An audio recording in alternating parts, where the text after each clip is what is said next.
Looking for a goofy vintage recipe that uses every dish in the house and takes hours to make? You weren't? Well, we have one anyway! Hello and welcome to the Velveteen Lounge Kitchen. Today we're tackling the Kitsch cuisine classic Party Sandwich Loaf from 1965's Betty Crocker's Dinner in a Dish Cookbook, a showstopper that's easy to make but takes a lot of time to prep, so we'd better get started.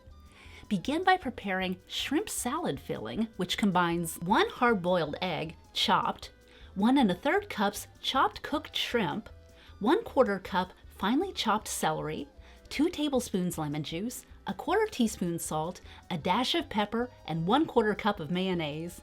Set aside and make cheese pecan filling by combining 3 ounces softened cream cheese, 1 cup chopped toasted pecans, and 1 cup drained crushed pineapple. Set that aside and make chicken bacon filling by combining 8 slices of crispy bacon, crumbled, 1 cup chopped cooked chicken, 1/4 cup mayonnaise, 1 tablespoon chopped pimento, 1/4 teaspoon salt, and black pepper. Begin with a loaf of unsliced bread. I could only find brioche. Cut loaf horizontally into 4 slices and butter the tops of the bottom 3 slices. Add one of your fillings to the bottom layer, top with the next slice of bread, add the next filling, and so on until you reach the top.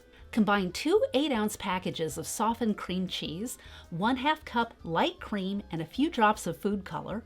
Frost your loaf like a cake and refrigerate for several hours. Kitschy cake decorations are highly recommended. Just imagine their delight when they realize they're not eating a cake at all, but a weird combination of sandwiches slathered in tinted cream cheese. It's a meal they won't soon forget. Thank you for visiting the Velveteen Lounge Kitchen. Be sure to tune in this weekend for a visit from your favorite cousin. It's always happy hour at the Velveteen Lounge Kitchen.